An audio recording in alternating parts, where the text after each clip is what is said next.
गुरविंदर सिंह जी। वाहिगुरु जी का खालसा वाहिगुरु जी का खालसा। वाहिगुरु जी। राधे राधे।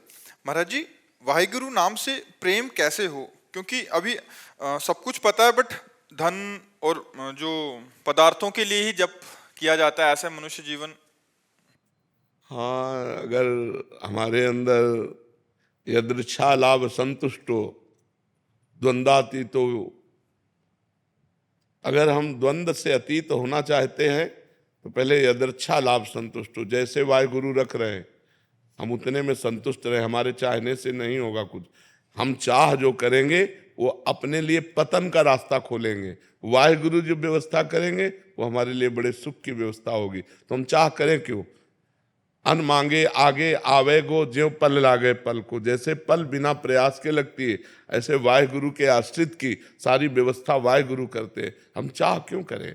हमारे पास जो कुछ है वो सब वाहिगुरु का है। जो कुछ करेंगे वो वाहिगुरु करेंगे। वाहिगुरु के सिवा मेरा कोई अस्तित्व नहीं। अभी नाम में प्रीति होने लगे।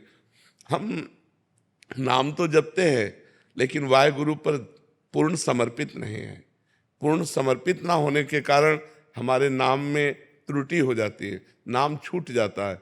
नाम से बढ़कर अभी कुछ है दिमाग में, तभी वाहिगुरु छूट जाते हैं। जैसे हम राम राम जप रहे हैं या वाहिगुरु जप रहे हैं, अच्छा भोजन आया, नाम छूट गया, तो भोजन श्रेष्ठ हुआ या वाहिगुरु बड़े हुए? रुपये की चाह है, रुपया कमाने में इतना व्यस्त हो गए कि रुपया मिला, माना रुपया मिला, पर रुपया मिला, वाहिगुरु का चिंतन छूट गया। जब हम वाहिगुरु को सबसे बड़ा माने, संपूर्ण जीवन वाहिगुरु को समर्पित कर दें, भूखे रखें तो वाहिगुरु वाहिगुरु। देखो, अपनी गर्दन तक समर्पित कर दी महापुरुषों ने वाहिगुरु के लिए। तो हम वाहिगुरु जैसी परिस्थिति में रखें वैसी परिस्थिति में रहे, और जबान से हर समय ओठ भले बंद रहें, वाहिगुरु वाहिगुरु वाहिगुरु वाहिगुरु वाहिगुरु। हम क्यों धन का चिंतन करें? अगर परिवार वाले को मरना है तो आप बचा नहीं सकते, और नहीं मरना तो विश्व में कोई पैदा नहीं हुआ कि मार सके।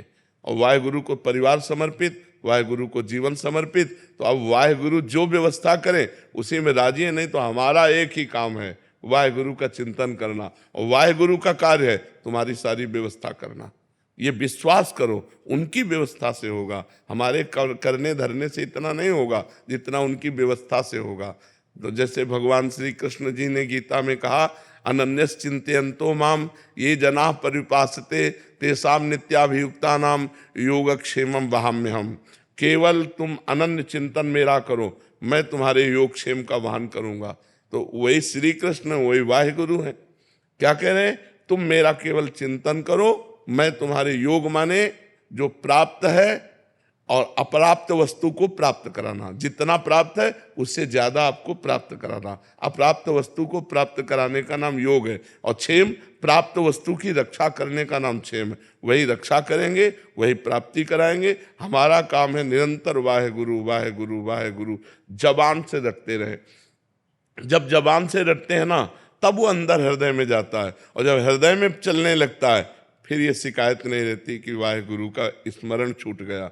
वो तो जीवन बन जाते हैं। जैसे दिल की धड़कन स्वयं होती है, ऐसे वाहिगुरु का चिंतन स्वयं होता है। इसलिए सब कुछ वाहिगुरु का है, सब कुछ वाहिगुरु के विधान से होगा, और मेरा केवल एक ही कर्तव्य है, निरंतर वाहिगुरु के आश्रित होकर वाहिगुरु का चिंतन करना, वाहिगुरु का नाम जप करना। महाराज जी, आप कह रहे हैं कि आपके गुरु भाई हैं और आपके बहुत प्रेमी हैं। एक भाई निशान सिंह जी हैं, वो उनका एक वो था कि जब वो गुरु ग्रंथ साहिब जी की हुजूरी करते हैं और जब वाणी जी का पाठ करते हैं और शब्द आदि का, तो किसी एक शब्द में या किसी एक पंक्ति में चित्त लग जाता है और उसमें डूब जाता है। बहुत सुंदर। तो फिर पाठ की जो एक नियमित समय सीमा होती है महाराज जी, उसमें पूरा नहीं हो पाता। हाँ, तो कैसे किया जाए? वैसे श्रेष्ठ स्थिति यही है, एक पंक्ति में या एक शब्द में आप डूब गए तो पाठ पूरा हो गया, सही माने में पाठ पूरा हो गया। हाँ, नियम में पूर्ति में कि इतना रोज होना चाहिए, वो तो बात नहीं पूरी होगी, लेकिन वास्तविक पाठ पूरा हो गया। क्योंकि अगर एक शब्द में एक पंक्ति के चिंतन में हम डूब गए, यही वाणी जी के पाठ करने का फल है। गुरुवाणी जी के पाठ करने का फल है कि गुरुवाणी के शब्द में डूब जाए और डूब करके जैसा गुरुवाणी कह रही वैसा हम चलने लगे। यही बात है कि आगे हमको पढ़ने की सामर्थ्य न रह जाए और हम उसी बात में डूब जाएं, उसी शब्द में डूब जाएं। यही गुरुवाणी के पाठ का फल है। वो चिंता न करें, ये कोई ऐसी बात नहीं है कि हमको अपने डूबने से हट करके और पाठ करना चाहिए। अगर चित्त डूब रहा तो डूबने दीजिए, गुरुवाणी का फल यही है।